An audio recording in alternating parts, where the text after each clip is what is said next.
来到天津卫视大型情感节目《爱情保卫战》，来一起认识一下我们强大的情感疗愈团成员。Hello， 大家好，我是青年作家文静儿。爱情是人生里的一场奇遇，希望我们都能在这场遇见里获得幸福。大家好，我是于波红。最美好的爱情，并不是感悟你有多好，而是感受你对我有多好。大家好，我是莎娜。使人疲惫的从来不是远处的高山，而是鞋里的一粒沙。希望我们每个人的鞋子里都不会有那一粒沙。大家好，我是新唐米娜。愿大家相爱容易，相处不难。大家好，我是严品红。守护爱情就是守护我们美好的人生。感谢各位老师。接下来呢，我们一起有请今天来到节目组求助的2组嘉宾登场，欢迎他们。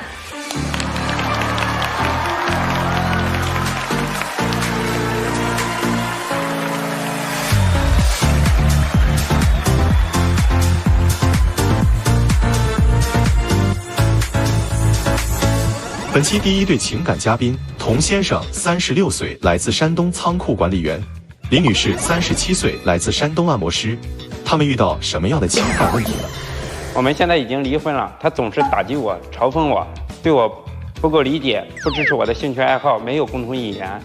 他经常以工作为由，既不干家务，也不带孩子，把家里很多的事情，无论是大事小事，都推给我。希望他能够多多的支持我、理解我，支持我的兴趣爱好。我相信我一定能给他一个好的回报。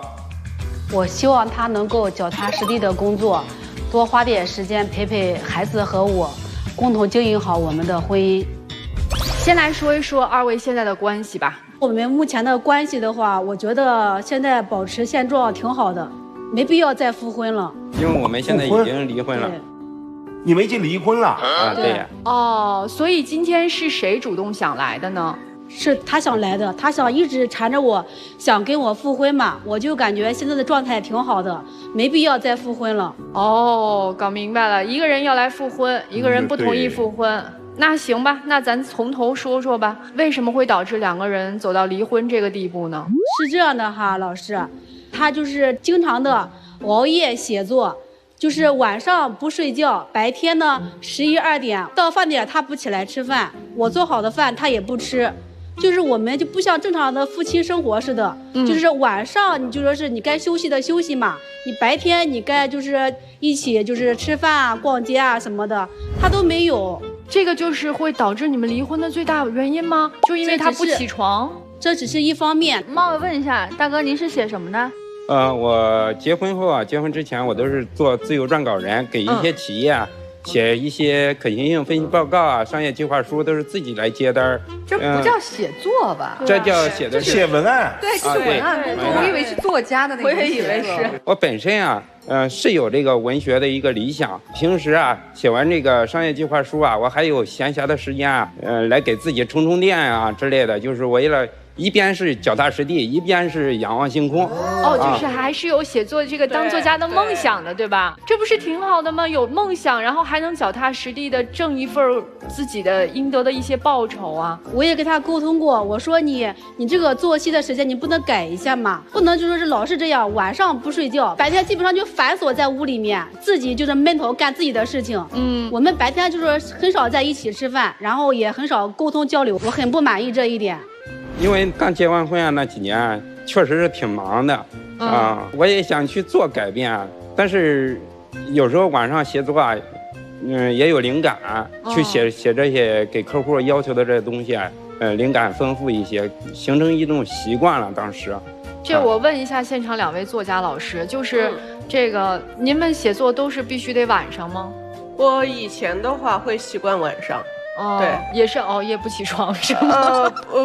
对，因为作息确实是颠倒的。然后早上的时候可能上午在睡觉，中午起床，晚上呢就是写到半夜。那是在不上班的日子，但是如果白天有工作，还是得照常起。那文老师呢？我不晚上写作，对，我白天写。白天写作，白天也可以写，是可以写的。其实。就每个人的个人习惯，对吧？我觉得状态是可以培养的，就是我不相信所有人说我只能晚上写作，这个是不可能的。这个创作的状态，你不管是白天、上午、下午、晚上，它是可以被培养出来的。但是这位前夫哥他要仰望星空，星空只能在晚上呀。啊，这么解读也是对的。懂了，哎呦，还是于老师厉害啊！所以那其实从妻子的角度来说，是不是在你内心深处对于他仰望星空这件事儿是不太支持的，或者说你有你自己的想法？我是想让他改变一下作息的习惯嘛，就是他是这样的。我是觉得他假如是个巴尔扎克吧，你也就认了，就是因为他夜夜写，应该也没写出什么东西来，让您觉得他的每夜熬夜不知道是在干嘛，是不是？对对，老师说的对。你觉得他写的怎么样？说实话，我很少看，我欣赏不了。为啥欣赏不了呢？你没有写出来什么名堂，既不能当饭吃，又不能什么。我觉得只是一个精神的一个寄托。他到底写的是商业计划书，还是商业计划书加写作？都写，对吧？对。那么你商业计划书是挣钱的淫荡，对吧？那你自己写作的那一部分占据了时间的多少，和有没有给生活带来一些补给？也有一些补给，但是这个占的时间少一些。你是在网络连载吗？啊，对，在网络连载。然后每天有字数限制，要求你每天必须得写多少吗？有签约吗？没有，老师，这个你连签约都没签约，我签约了，签约了，他一定会要求你每天日更多少啊？不是，我写的是那种7000到1万字的短篇小说系列，例如知乎啊。或者那个游戏啊那种短片。哦，懂了。哎，我问一下，就整体你这个前夫哈，他的这个不管是他写文案、写什么计划书赚的钱，还有这个网上连载赚的钱，整体的收入，你满意吗？坦白的说哈，婚前的2、3年收入还是可以的，但是后来他的收入也就是下降了嘛，直线下降。我也跟他沟通过，我说咱们不能只是谈诗啊，咱们就是要过好当下嘛。我让他出去工作，就是去干个体力工作嘛，就做个搬运工或者干什么的，只要能挣钱养家糊口也行嘛。但是我觉得他就是那种思想就永远是在天马行空似的，不像是跟我在踏实过日子。就是他坚持自己的写作的这个工作，不愿意出去，可能再兼一份职，为家里面多补充一些家用，对吧？对，是的。你就会觉得很辛苦，对吗？对，是的，老师。熬夜是他不能接受的一个表象啊。还有啥不能接受的表象？还有他的就是个人卫生啊，真的是一塌糊涂啊。比如说我打扫好卫生哈，拖完地，他那屋里哈简直就不能进，一地的烟灰，因为他熬夜要写作嘛，抽烟，满地的烟灰。他走出来的话，我的客厅哈刚拖完，立马就有一个黑印子。但凡他真的珍惜我的劳动成果的话，尊重我的话，为什么就不能讲究一下个人卫生呢？我拖地也很辛苦呀。还有偶尔的话，他不忙的情况下，我做好饭，吃过饭之后，我说你给我刷一下碗吧，碗锅都刷不干净，就是连那个厨房柜嘛，他都不擦一下，顺手的事情他都不擦干净，我还要弄个第2遍。所以他不是不干家务活，对，他是干了以后干不好，达不到你的要求和标准。对，是的。就在你们的婚姻这7年的过程当中，还有什么大事儿吗？结婚之后啊，当时啊，我父亲得个脑梗，大女儿当时才3岁，她还怀着孕。然后呢，我找工作啊，因为当时啊环境不好，我写商业计划书啊，挣钱也少了，收入越来越低。甚至是没有收入，我想去找份工作啊，也找不到啊，而且他也找不到，然后一家人啊，基本上就是颗粒无收。在这期间啊，我们原来的小事啊、小矛盾往上升级，矛盾是越来越大啊。一方面就是把这个家里的这个家庭压力啊，都放到个人的这个情绪上去，越来越爆发。怎么了呢？他就动手了呗，因为一件琐事，然后吃饭的时候我们就吵起来了。我就一直就是说他嘛，我说咱们就得出去工作，想想办法，你不能一直吃老本啊。虽然你现在的这个商业计划书接的少了，咱是得2条腿走路，是不是？想其他的出路，毕竟有孩子，你得养家糊口，是不是？而且我怀着孕，我也不能出去工作。就说着嘛，他就急眼了，他就给我动手了。你有点夸张，而且你当时怀着孕，肯定是你先打的我，你打的我，然后我再去反击。我一个女的，我就怀着孕呢，我就顺手就捶了他一下，对，他就反击我。我也打了他一下。她怀孕，即便她动手了，你都不应该动手。何况你是个文人啊，文人要诗人怎么会动手呢？他用鞋底，他说不能打你肚子，他用那个鞋打我屁股，打屁股啊？屁股不是在肚子后面吗？不是连在一起吗？不也，就这，他当时他先打的我当时也是一时冲动嘛。你是男人啊？我打的是后面，我不知道怎么打哪，他说打哪儿，我还不知道打到哪。他说他生气，他说打了他先打的我，他还拿鞋底抽了我，有7、8下，哪有7、8下？他也很生气。你打我一下，我打你一下，我就出去了。在你们婚姻的存续期间，是不是先生会觉得自己的妻子有的时候挺强势的，对你一直在说教？啊，对，就是特别的强势。我是一直在慢慢改变，包括他说的一些卫生习惯啊之类的。他有时候吧是个追求的一个完美的一个洁癖主义者，然后你可能是，需要2、3个月才能改变的事情，他恨不得要求第2天你就去改变。那你觉得他对你最大的抱怨，会不会是因为你一直都没有出去找到一份能够补给家用的工作？当时确实是，然后后来啊，我过完年我就找了一份仓库管理员的一个工作。这份工作是我特意找的，因为他上1休1，第2天休息的时候，我可以去写小说啊。哦，还能继续写作而且这个后来我写的这个短篇小说系列的是跟一个大型网站签约的，然后也没有这种强迫性的那个去写，就是7000到1万字，我准备写个20篇、30篇集结，这种系列就集结成一本书。这个工作是不是离了婚之后才去找？不是，是离婚之前的。这不是他也有改变吗？老师，不止这一点，我现在我知道2个孩子的嘛，经济压力也挺大的，我也出去工作。我在工作的期间哈，我还兼职，就是我觉得工资不是很高嘛，我觉得我下班挺早的，还有时间和精力，然后我就兼职做了一个主播。他还不乐意，还不让我干。我下播之后，他还不让我睡觉啊，就问东问西，各种猜疑，就基本的信任都没有。兼职做主播，他为什么会猜疑你呢？他因为他做的是娱乐主播吧，跟一些男粉丝啊去互动，然后我个人比较传统，有时候出于关心他吧，他晚上熬夜去播的时候也挣不着什么钱，但这同样也是他的爱好呀，和你是同样的呀。你在网上发小说，不是也有女粉丝看呀？重点是他说你对他没有信任，是你怀疑他什么情况？做的是娱乐主播，那些粉丝啊，就是什么打赏啊、追求啊，为了讨好那个男主播，可能有一些擦边啊之类的。怎么可能？我在家里，在自己的卧室里面，我能干啥呀？我就是想着，就是兼职做一个嘛主播，然后再贴补家用，多挣一点钱嘛。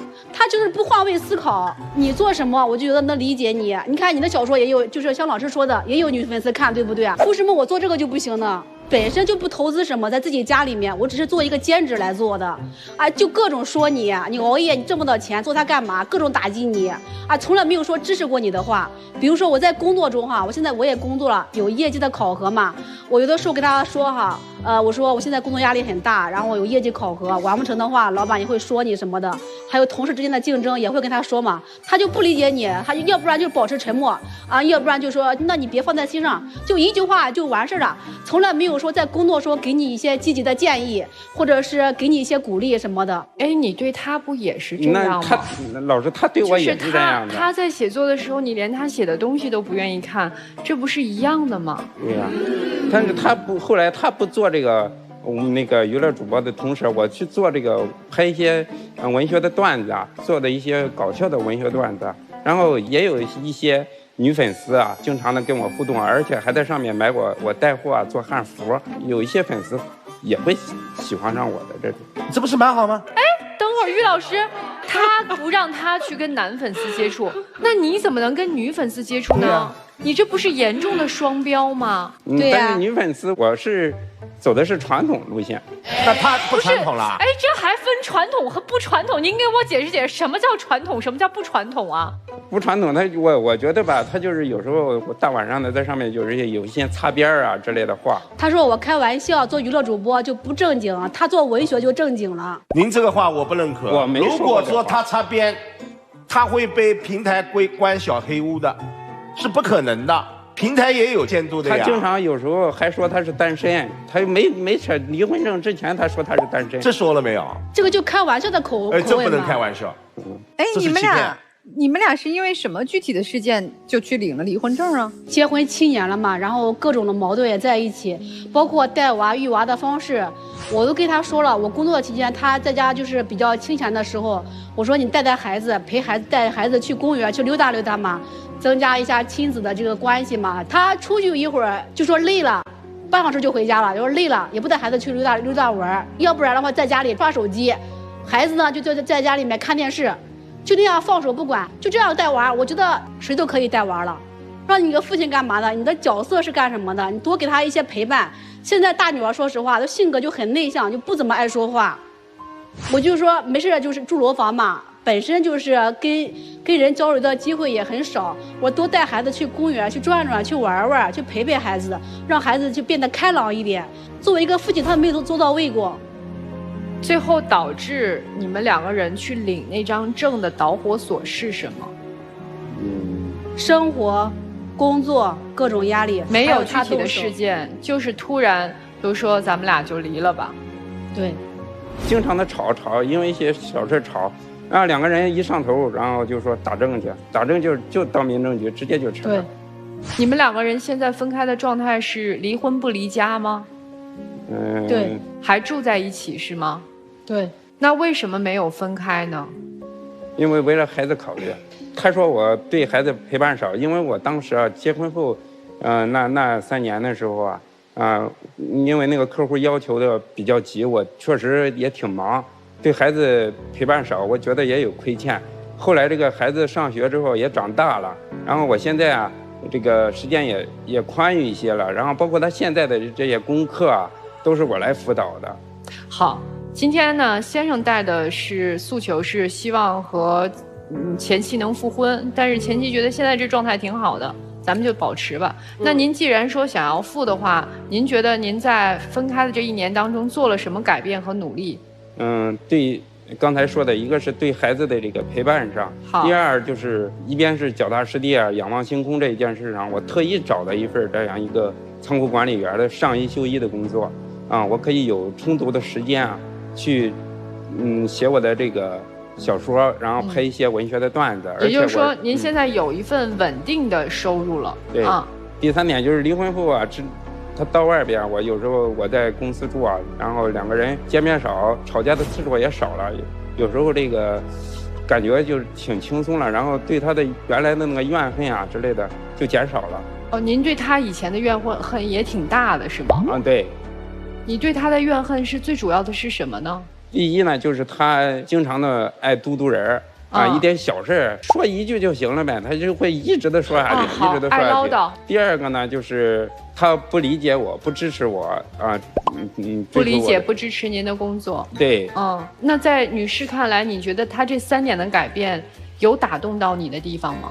坦白的说有一点，但是跟我理想的就是婚姻生活是完全不一样子的。你理想的是啥样的？我理想的就是2个人结婚之后嘛，回家2个人能在正常的交流沟通一下，说一下彼此的就是工作中遇到的一些问题或者是开心不开心的事情都可以分享，然后他呢给我一些指导或建议吧，打开我的心扉，让我感觉就是在外面不能说的话，在家里能跟他说，这点就是没有共同语言，说白了，对吧？对，说不到一起去。对，所以你现在是打定主意就是不复，对吗？对，是的，我觉得没必要复。我现在在外面上班了，偶尔回家住一下，就是让孩子感觉的，就是不知道我们已经扯证了嘛。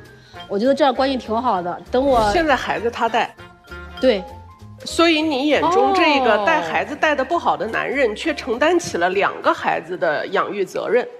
对，你一个人走了。对，我现在出去工作了。你出去工作是在外面住在单位住对，他过几天才来家1次。那你的钱养2个孩子吗？不，我来养的。对。您不出钱？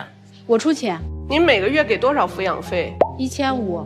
但是这个钱还都是我来出。什么？那您说清楚，那这钱到底是出还是没出呢？因为他这个钱上他有时候他不是说固定的1次拿多少，他有时候是买一些零食之类的，我给孩子买东西啊。抚养费是抚养费，礼物是礼物，所以当您说我每个月固定的给1500的时候，您给的是现金吗？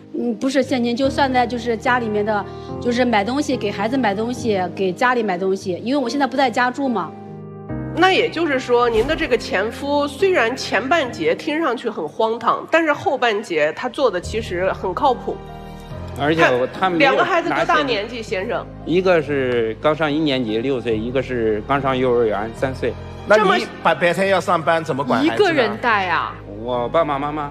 哦，因为我父亲原来得个脑梗。那你也别说是你带嘛，那是老人在帮忙。那是第2天我休息的时候我可以。对，他是夜晚的时候交给爸爸妈妈嘛，他不是做场馆。我24小时要在公司。24小时轮班，所以老人帮您带1天，您带1天。父亲因为有脑梗，也没有办法完全帮助您。他可以帮忙送孩子。他可以接送啊，还有我妈，他们2个。您的1500，这个还真的说不上来。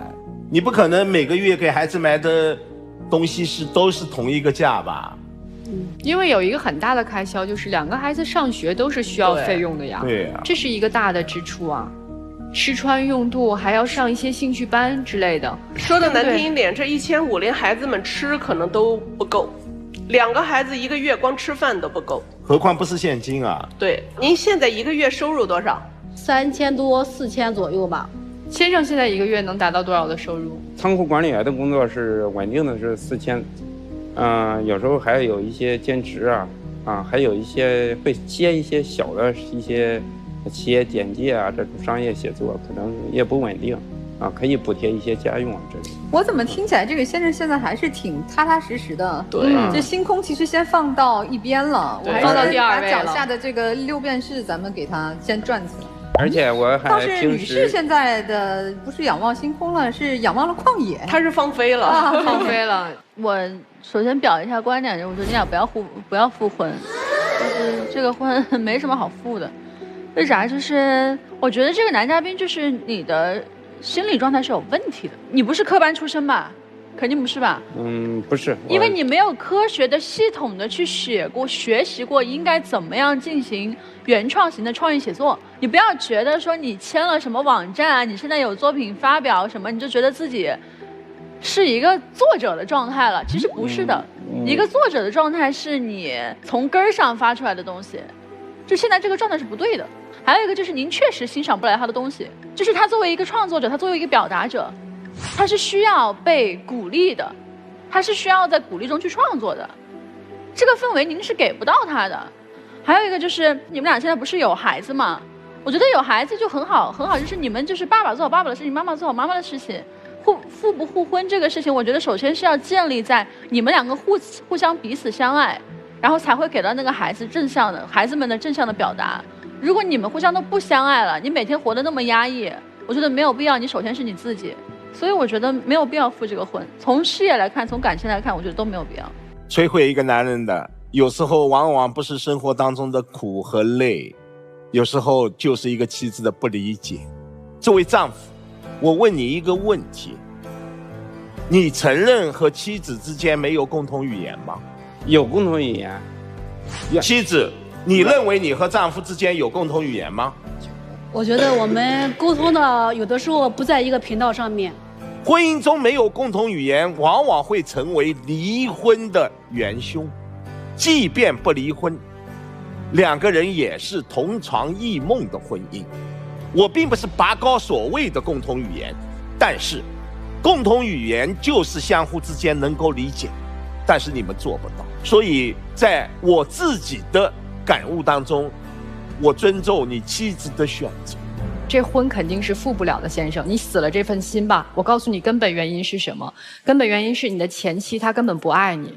你们2个人有没有共同话题这件事情现在已经不重要了，重要的是一段婚姻是否能够再回到曾经，就有2个衡量点。第一，过去的问题有没有得到解决？显然没有，因为你们曾经就不是彼此欣赏对方的那个人。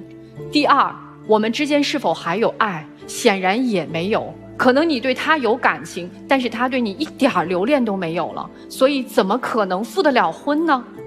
所以我觉得2个人把这个事情说清楚了，我们好好的开始了这段婚姻，就好好的结束它。不要互相拿着对方过去的那些错误彼此折磨，还在未来的生活当中纠缠不清，那就是对两个人以及对你的孩子都不负责任。反而我觉得女士，你现在应该多花点心思在陪伴孩子上。你刚才口口声声说自己的大女儿很内向，口口声声说这个父亲多么的不负责任，难道你现在作为妈妈就负责任吗？你一个月挣4000块钱，拿1500给到孩子，可是对孩子没有一丝一毫的陪伴，这1500块钱还不如不给。他们需要的是妈妈，不是需要这1500块钱。就这样，谢谢。就是觉得这个故事整体很分裂，你们的人生。上半节他的分裂是他很荒唐，他拿写作当一个遮羞布。就是一个人告诉我说我热爱写作的时候，我多半都是会在心里头打一个疑问：什么是写作？写作它是一种来自于内心克制不住的想分享、想表达的欲望，通过文字表现出来。作家分2派嘛，当然了，天才的这一管我们不管，天才是一个分支，除了天才之外的作家分2派嘛。有像博尔赫斯那样的图书馆里的作家，他通过阅读可以使自己丰富视野，成为作家肩上的作家。再来一派是毛姆派嘛，我自己丈量世界，我经历生活，我所经过的每一个国家，我都会留下我的故事。但是你所描述出来的这些前景，为什么我说它叫遮羞布？这就是在跟同样的一批生活见不到希望的人面前，我举起一条叫做写作的大旗，我说你看，我与众不同，我有了不起的梦想，并且我有人赏识，有出版公司要签约我，我一出版就会怎样？你一出版，你自己可能都得去付一个出版费、印刷费。是这样的，老师，我现在写，我才刚写了有几篇，再连带你就没有听明白我说的意思。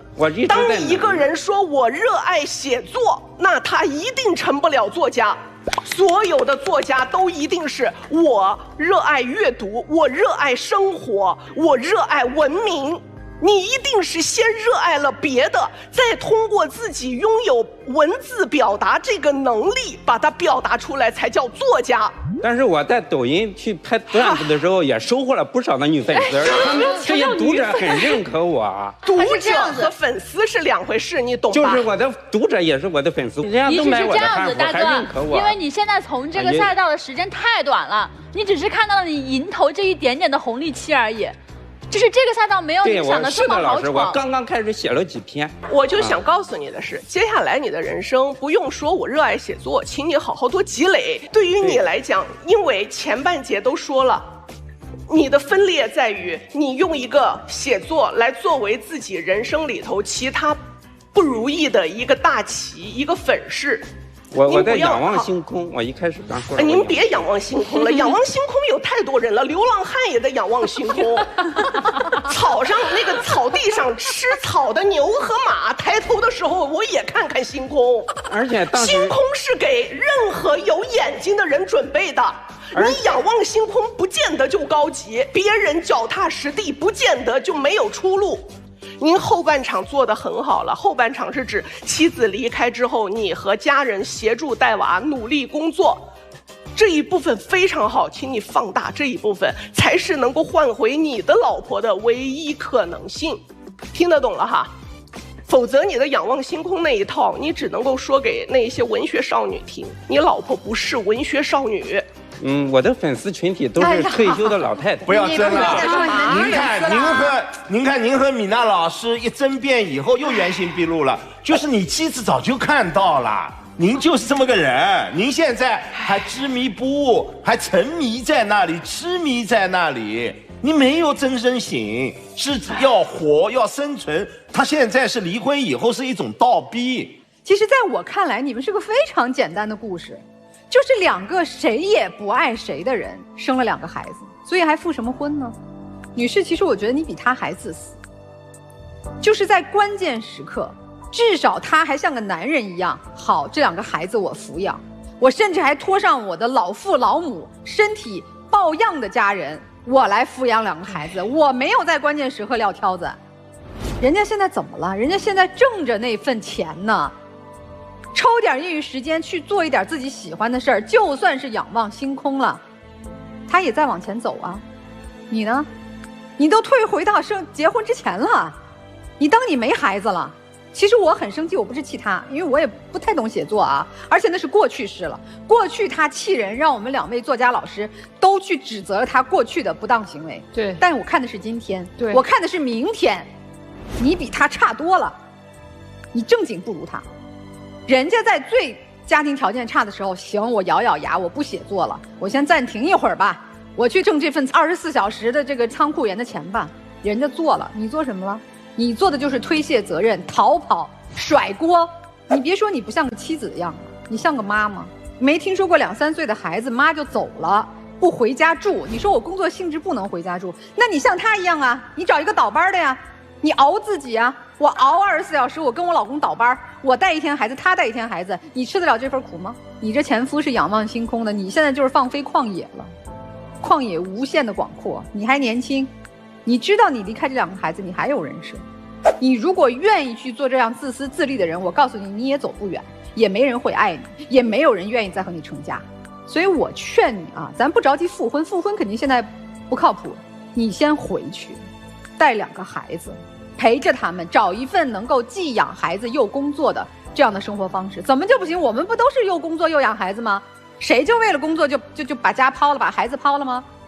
我希望你们能够共同努力把孩子养大。至于你们2个互相不爱自私的人，你们好自为之吧。我觉得今天可能对你们2个人来说都有一些新的收获和意想不到的结果。坐那儿先休息一会儿，然后我们换另外一组嘉宾过来，好吧？好。本期第2对情感嘉宾张先生43岁，来自天津个体；邓女士34岁，来自天津个体。他们的感情出现了什么样的问题呢？我们之间最大的问题就是他在别人面前不尊重我，不给我面子，还有点怀疑我。我们之间最大的问题就是他沉迷于游戏，不帮我分担店里的活，而且有什么事情都不和我商量。我今天的诉求就是让他在别人面前多夸夸我，给我留着面子。希望他以后吧能戒掉这个游戏，多帮我分担店里的活，有什么事情多和我商量商量。我们2位先给我们大家简单做一个你们关系的梳理和介绍，好不好？让我们大家老师们能清楚一下你们现在处在一个什么样的状态。我们2个吧认识在2019年快过年的时候，那时候我是在网吧做前台，因为前台那个工作吧挺闲的，我没事的时候吧就开那个快手直播，因为我粉丝也不多。他那时候吧总进去，他也不说话，就是一直给我刷礼物。然后吧，他就给我发私信，总给我发，因为我从来不回私信，我就有一回我就回了一句，然后吧，我们2个就聊了几句。我感觉他这个人吧，也不胡说八道的，他就跟我要微信，然后吧，我就没给他。后来他就总跟我要，我就给他了。他就对我生活方面挺关心的，因为我们2个都是离异的，我离婚都曾经有过一段婚姻，对。上一段婚姻都有孩子吗？我没有孩子。我有一个女孩。现在跟着谁呢？跟着她的妈妈。哦，跟着妈妈呢哈。因为那时候我就根本不想搞对象了，我也不想再结婚了，我就伤透了心了。然后他就对我生活的方面就特别的关心，还给我父母买营养品什么的。然后我就心吧就感觉被融化了一样，我就感觉他对我真好。他的手吧就是出过一段工伤，少了一只手，我也不嫌弃他残疾。然后现在这只手能工作吗？就是这个平常日常生活应该可以啊，就是一般要是必须2个手干的活，肯定干不了。对。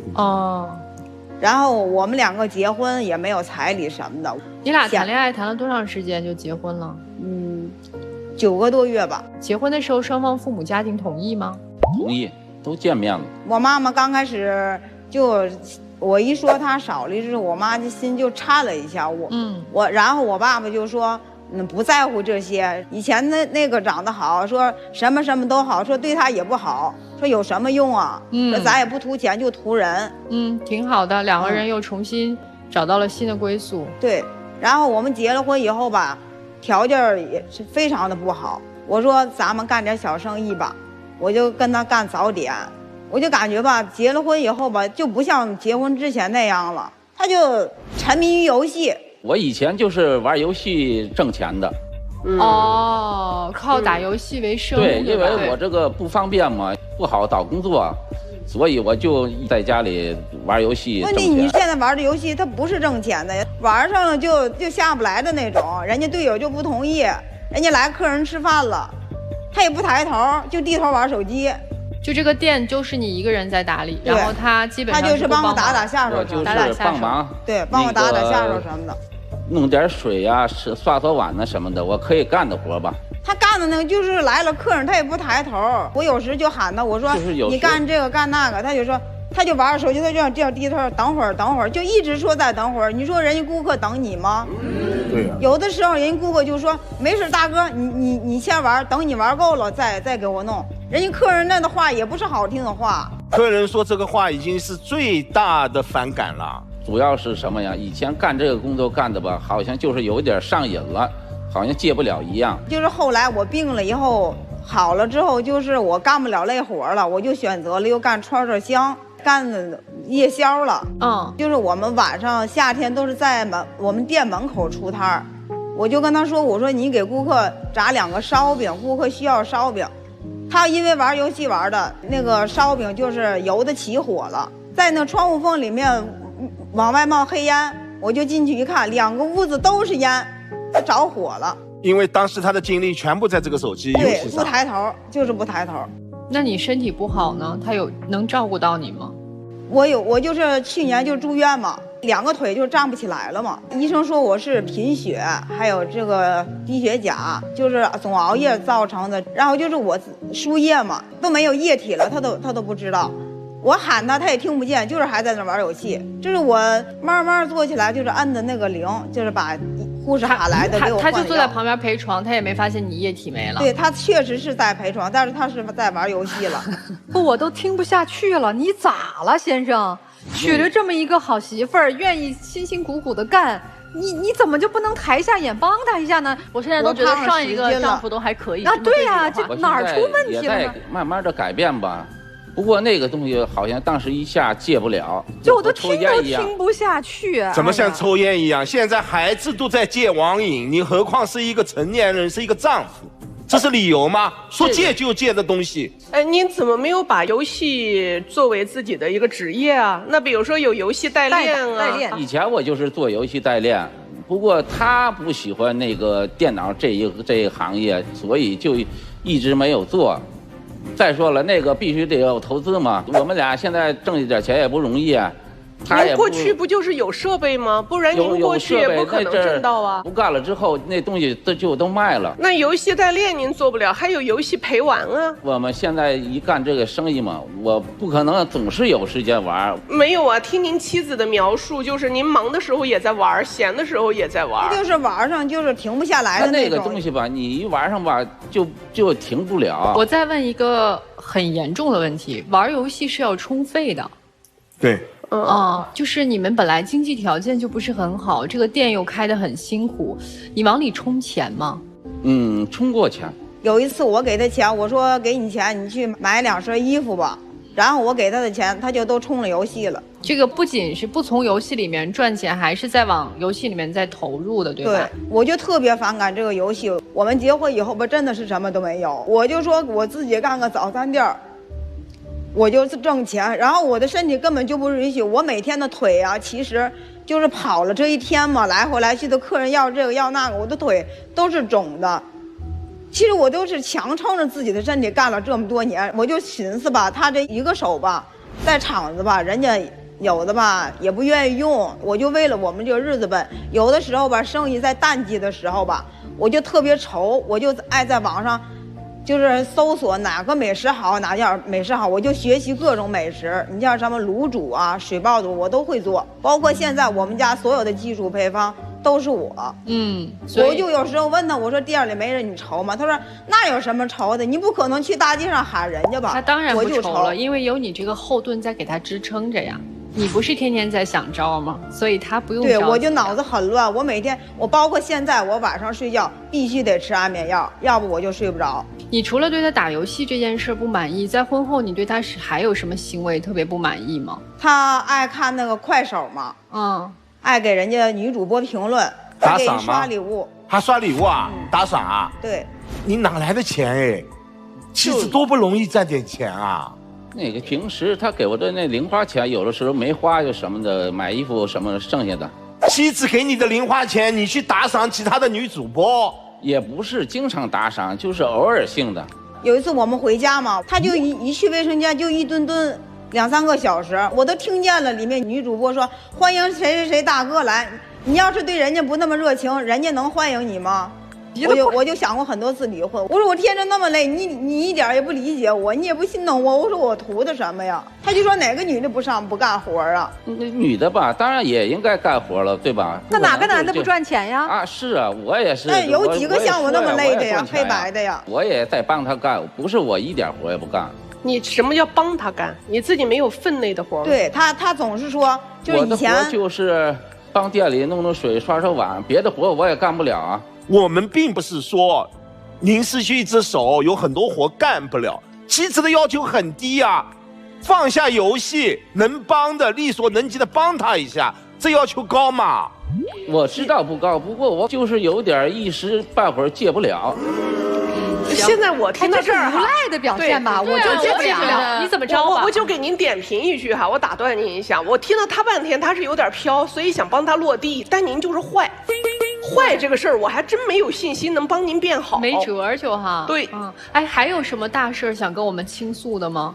他那个就是喜欢车，他就总扒拉手机，然后吧，我妈看见过一次，就说如果说他非常的喜欢这个车，就给他买吧。当时你妈妈要给他买车？对，我妈妈说她掏3万块钱，就是也不是说给我，我妈妈说就说你什么时候有就什么时候给我，这钱我也不着急要，然后就买了这个车。哎，你们一家人我觉得都好善良，都像圣母一样，都是心疼这个小伙子，好像是不是手受了伤？然后买这个车的钱就是不到1年，我就给我妈妈把这3万块钱，我就干早点就给我妈妈归上了。这妻子特别像一个无底线宠溺自己、不争气的青春期叛逆的儿子的这个状态。对，今天你们2位来到我们节目，是谁先提出要来的？我不想跟他再继续下去，是他想来的。你是想让我们帮你去改变这个男人，还是说您是已经打定心思说我不想再往下过了？我就感觉，毕竟我有过一次失败的婚姻了，我要是再有第2次，就会让人很笑话。如果说他真的是为这个游戏改了，我还是会选择跟他走下去的。那先生，我问您一下，您今天既然过来是挽留的这个动作，您说说未来自己准备怎么改吗？比如说，我现在立刻可以把游戏从我的手机当中删除，能吗？那个可以做到，就是以后我再不打游戏了。对，以后肯定不玩了。我们不开着店了吗？我帮店里多做点事儿，尽量的少让他受点累。还有就是不能惹他生气，他住院就因为老生气的，这几点我肯定可以改掉。他玩游戏我们吵过，不是1次2次了。他有过一段时间不玩了，但是说不玩，后来就又玩了。所以您现在是不太相信他能彻底戒得了游戏的，对吧？我不太相信他彻底能戒了。所以今天其实邓女士也不是打定心思要分开的，因为她能看得出来，还是希望丈夫改，但是其实就陷入了一个死循环。那这个循环到底怎么办？咱们接下来听听老师们有什么意见。来，文老师。就是这个邓姐姐，我跟你说，你就是她人生捡了一个巨大的便宜。对，我就总感觉，我就说，那这句话你分2部分听，一个是她捡了个很大的便宜，是她的幸运；第2个就是你真的好便宜。为什么？你太容易的让他得到了，然后你跟他谈恋爱之后，你又没有任何门槛的，你就跟他结婚，然后你还要一直去身体力行的去供养他，能够把他纵容到这个程度。而且你千万从现在开始不要再说什么我只是想让他关心我这种，你要的所有东西都是很虚的，但是你付出的是真实的血泪，你付出你的价值，付出你的青春，付出你的劳动力，你就应该真实的说你们按劳分配。我跟你讲，你现在如果说我只是想让你关心我，回去之后他依然什么事都问他，只要嘴上关心你，我跟你讲，你当牛做马，你甘心的，一个愿打一个愿挨。你善良，但是咱不要人善被人欺，我就觉得他欺负你了。从我的角度来看，那么这个大哥，你不要总是说我只是那一段时间爱玩游戏，那是你自己做的选择。人不要为自己做过的事情狡辩，你就是欺负了他，你践踏了他的尊严和青春，他心里受的伤害，他受的委屈，他这些年，他说白了，他只是没把这个话讲得很难听告诉你，他就是觉得他被奴役了。你现在真正的，如果说你想挽救这段婚姻，你应该展现出来你是爱他的，并且你将如何爱他。你再聊过去的事情，你就完蛋。因为过去你带给他全是伤害，从现在开始你就想尽一切任何的可能性来帮这个家里赚钱。现在你只要能够去帮这个家里赚钱，就是帮他减负，这是你们家最核心的问题。只要你能赚到钱，并且从今以后就是你对他态度好一点，你们日子能过，而且能过得很好，因为这个女人非常好。温老师说妻子善良，我们都看到了你的善良，但如果一个人把善良释放给了一个不善良的人，那就是对自己的不善良。你很显然在这段婚姻当中你不善良，我可以断言，此刻在收看《爱情保卫战》的千万观众都会同情这位妻子，怜悯这位妻子。她当初不在乎你有没有财产，也不在乎你身体的残障，她义无反顾嫁给你，没有所求，求的就是想找一个可靠的男人。结果她找到的是一个让她失望的男人，所以她弱小的身子撑起了一个早餐店。她并不是说让你去做如何惊天动地的事情，如何去上进，只是让你放下手中的游戏，去帮她一把。她这个要求真的不高。你今天说我可以戒掉，她心里比谁都明白你戒不掉。只要不离婚，你依然如故会玩游戏。当然也给这位丈夫一个机会。什么机会？今天对着千万观众承诺，作为男人说，我从此以后不碰游戏，我去帮衬着我的妻子。但是这样的机会妻子只有一次，如果今天说了依然不改，立马离婚，你同意吗？我同意。好，那我其他没话可说了。先分开一段时间试一试。我觉得不分开就这样下去，这个男的大概率是不会改的。你现在一直是他最大的一个后盾，他为什么现在可以躺平？他为什么可以一直去打游戏？他为什么可以戒了以后再重新恢复打游戏？因为他知道你不离不弃，他没有这个害怕的神经。我们都说你太善良了，你是善良到头，善良到没有边界，善良到没有度，是什么？是懦弱，是任人宰割。所以现在的日子过成这个样子，是你咎由自取。你宠的吗？你惯的吗？你和你们全家人一起惯的。看他喜欢车，马上就给人家赔上一辆车。所以如果你一直抱着说不行，我已经离过一次婚了，我不能再离婚了，你一直抱着这种害怕被别人嘲笑，然后委屈自己过日子的话，你接下来的日子大概率还是会陷入这样的死循环。所以你自己好好考虑，你想要让他真的能够改变，有所感悟，说我不能失去这个女人的话，那你就必须得先让他意识到他是有可能失去你的。如果不愿意离婚的话，可以先让他离店。你们的状态是绝对不能经营夫妻店的，经营夫妻店将会使一个女人完全的失去魅力。这个女人白天是她的压力源，回到家她看这个女人也很烦。这个女人白天会抱怨她在店里不好好工作，晚上回家会抱怨她在家里不辅助家务劳作。老婆就会成为家里头永远的24小时的老板。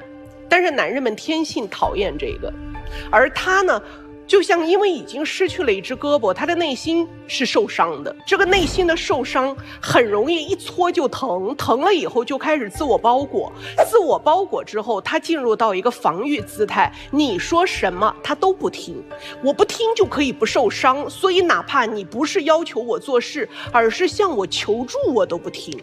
所以你在这边疼得要死，他都可以完全看不见了。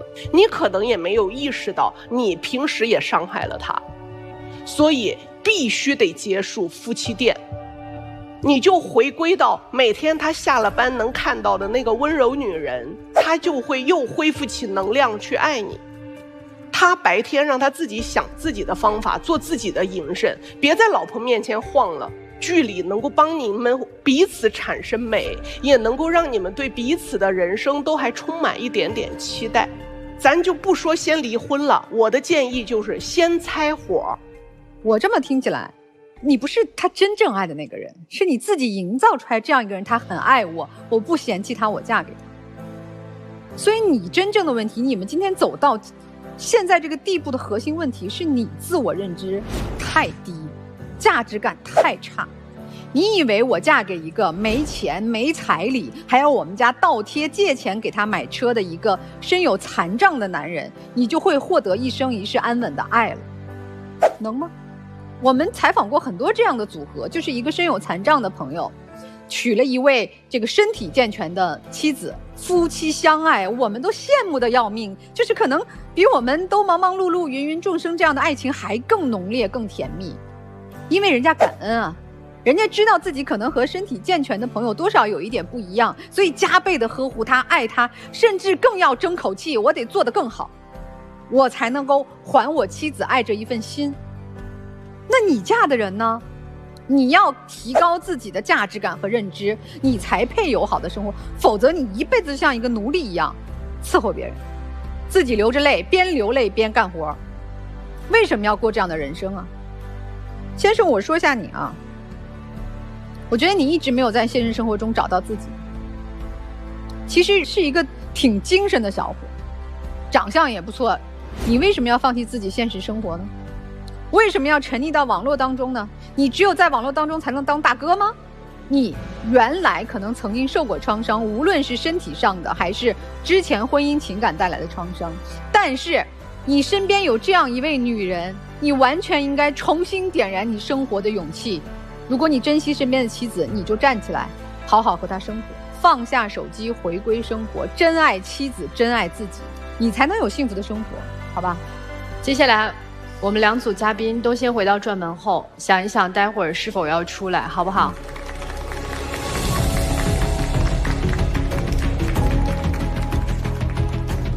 在开门之前呢，要提醒一下我们电视机前的观众朋友们，欢迎大家通过金云 App、天津 IPTV 网络电视、万事达手机客户端观看本期节目。同时呢，大家也可以登录优酷视频、腾讯视频观看节目的完整内容。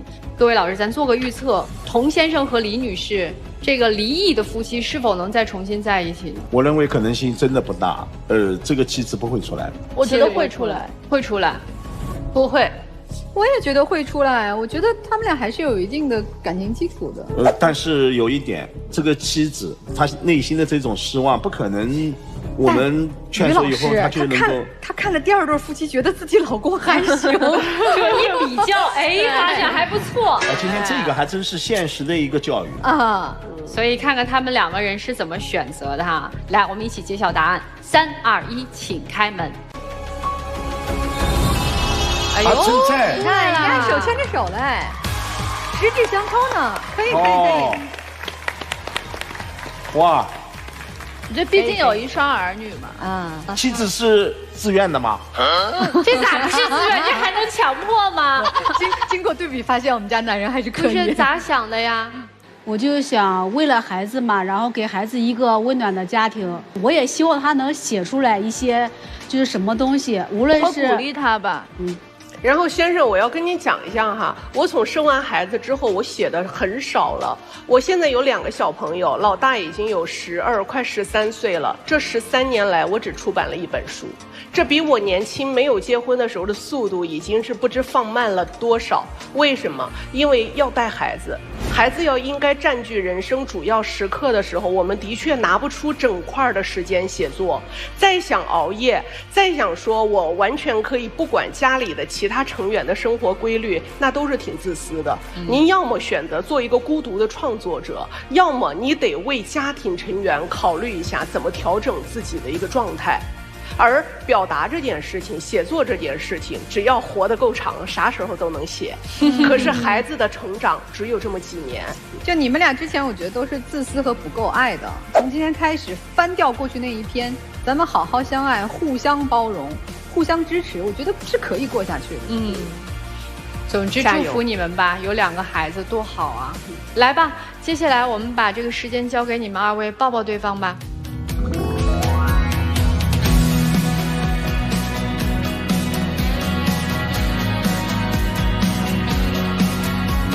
好啦，请亮灯。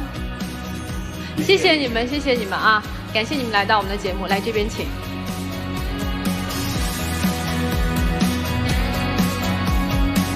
来吧，我们来看今天的第2组。第2组嘉宾张先生和邓女士，他们的选择不知道是怎么样的？几位老师怎么看？我认为出来是必定的。不出来，不出来，不出来。不可能。为什么这个男生他今天，我认为今天这样的一种承诺，他也知道分量的。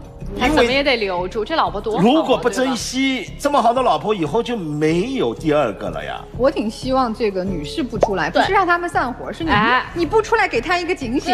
对，你再不珍惜，这种态度，对你必须拿出10万分的、12分的这种。但是大家都知道，这个妻子实在太善良了。我也这么想的，我也不希望女士出来，不希望她出来，但她会出来，会出来，是的，来吧，我们一起来揭晓答案。3、2、1，请开门。你以为在吗？有没有啊？哎，出来了，出来了，出来了，我还以为走了呢。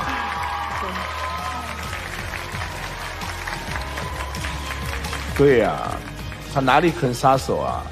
舍不得的，还是您拉着丈夫的手出来的。所以记住，感恩、珍惜、疼爱。先生怎么想呢？我肯定不和以前一样了，在店里好好帮他干活，游戏就不玩了，也不给那个主播刷礼物了或者评论了，肯定。今儿算是给您敲个警钟吧，这个女人是可以离开你的，只是她不想而已。我知道，他也挺累的。你知道这么看起来，你妻子比你小9岁，看起来都跟你差不多大。你真的不要辜负她的善良。你担点责任吧。我知道，多心疼心疼自己的老婆啊。好，接下来进入属于你们的浪漫30秒。来抱一会儿，抱。好。哎呀，所以老婆瘦吧，她一把就搂起来了。好，祝你们幸福啊！谢谢你们来到我们的节目。好了，这边请，回家努力吧。再见啊！谢谢老师。真不容易。好了，这就是我们这一期的爱情保卫战，我们下期再见。见。